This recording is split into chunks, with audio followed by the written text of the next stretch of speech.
Thanks for joining us on this special program. We're talking about Budget 2011 and what the world thinks of it. Joining me is an expert panel, Bundeep Singh Rangar, Chairman of IndusView, Swaraj, Chairman of Caparo Group, and Rishi, CEO of Copal Partners. Gentlemen, many thanks for joining us today.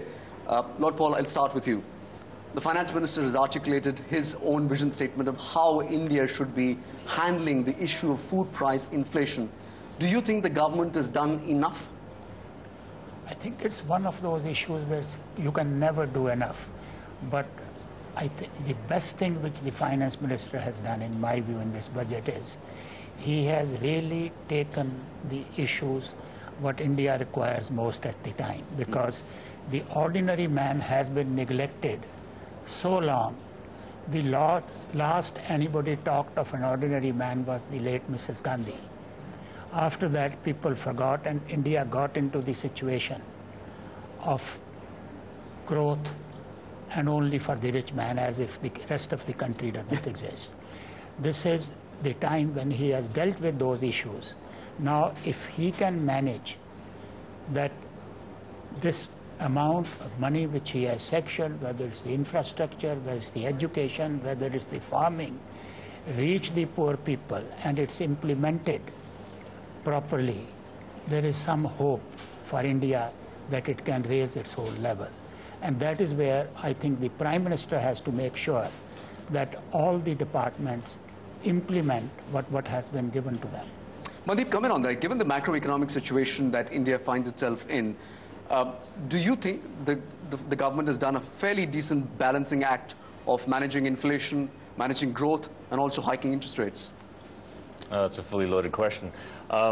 So look, I mean, here's the challenge that Indian government has is inflation is fueled by fuel and food.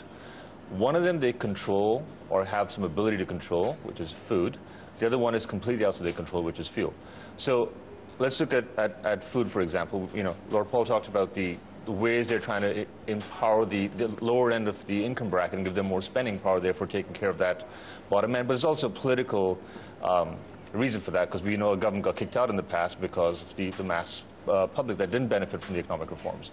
The other thing, of course, is that it's a supply side issue. There's not enough quality infrastructure to get food out in time. We lose about 25 to 30% of our food because it's not stored properly, transported properly, and ultimately distributed properly. So you can increase the supply side and therefore reduce the effect of price inflation on food. On the fuel side, it's largely outside their hands, but what the Indian government, of course, does is subsidize it, and that's one way they're also indirectly taxing their people. Now, the challenge, of course, is how do you keep inflation low by the monetary policy instrument of interest rates, while at the same time making sure that India has enough growth? Because if it doesn't have that, guess what you have? Unemployment. And that, again, has political consequences. To give you an idea, in the next 20 years, 300 million people will be added to the workforce between 18 and 40, of which 200 million will be in India alone. So we have a disproportionately high size, which can play to its advantage as a talent pool, but could also be a source of trouble if it's not well catered to. Now, is it doing a good job? I think it's doing a very, very, very fine balancing act. You've seen, what, 7 rate rises to 6.5% in the last year or so. That shows that, yes, they're trying to combat inflation, but the negative effect that you see in the last quarter GDP growth, which was less than expected. So it's going to be a fine-tuning all along, because you can't have one policy work for one without a consequence in the other. And we're right at the fine zone on that right now. Rishi, comment on this. From what you've heard from the Finance Minister today, are you convinced that the growth story is intact, number one? And are you also, at least some confidence has come in that execution capabilities of India, particularly in areas like infrastructure, on education, will that delivery mechanism, do you think, is going to get any better? If you look at some of the key risks to growth and things which, I guess, challenge growth, infrastructure is clearly a major issue. I think a lot of the recent corruption scandals also feed into it, and then clearly inflation.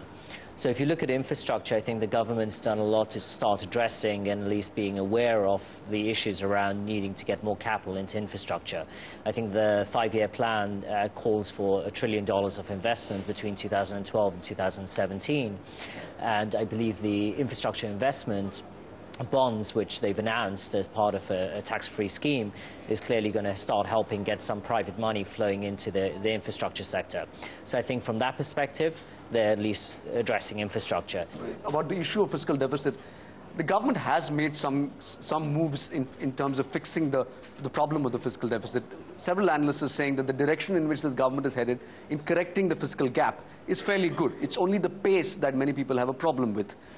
Would you agree on that front, number one? And number two, it's also announced a large borrowing program and a large spending program. Sure. So I would agree the pace is a little slower, but it's in the right direction. I agree with that. Just to comment on Lord Paul's point as well, look, India has a challenge right on the image internationally because it has to attract foreign capital inflows. And the two things it has to do is, one, rectification, which is what the U.S. government did, for example, and that's what brought in the Sarbanes-Oxley Act in the wave of corruption scandals there. The second thing it has to do is prevention, right? And that links to a question you asked about how do you spur more government spending and control that spending. And I believe India's got actually a sort of a secret weapon there in the form of UID, because that gives a digital infrastructure to India that allows for spending to end up with the people who are supposed to get it and not get pilfered along the way through layers of corruption or bureaucracy. And I think that's a key thing the Prime Minister is doing that's not getting a lot of visibility, because that creates a unique ID for each person, and therefore each department can account for where money is coming from, where it's going. So part of what it has to do in terms of prevention of corruption is make sure accountability and transparency is there. That comes through this.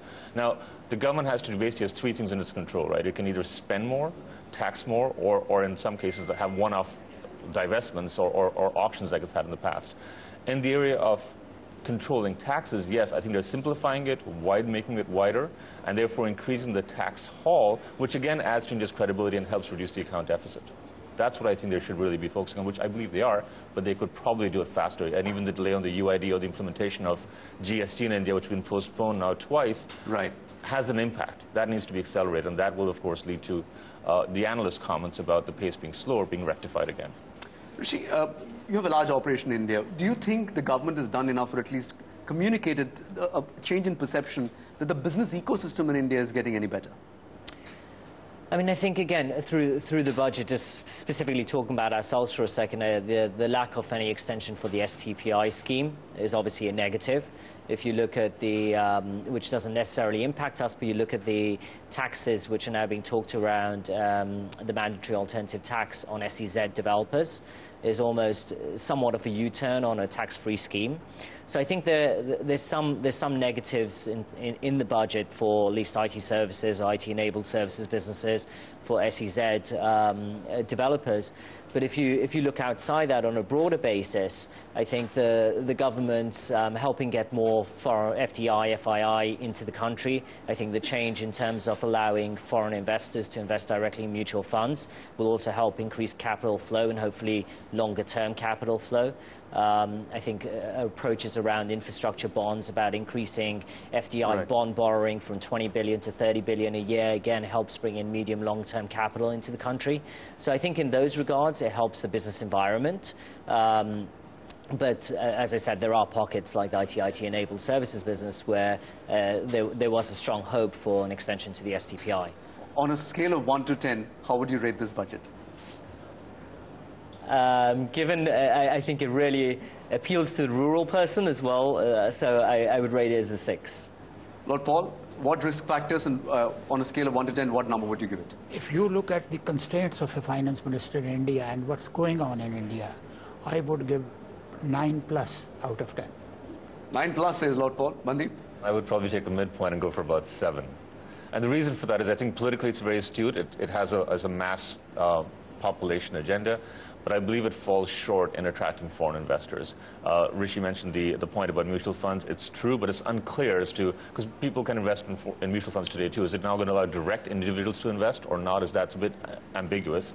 And certain industries like print media, retail, which has been waiting to be opened up, and certain financial services are still not being lifted in terms of the FDI ceilings there. Lord Paul? My opinion is plain and simple, Harsh. At the moment, India's problem is how to share the wealth in everybody's time. Right. And this is what his top priority is.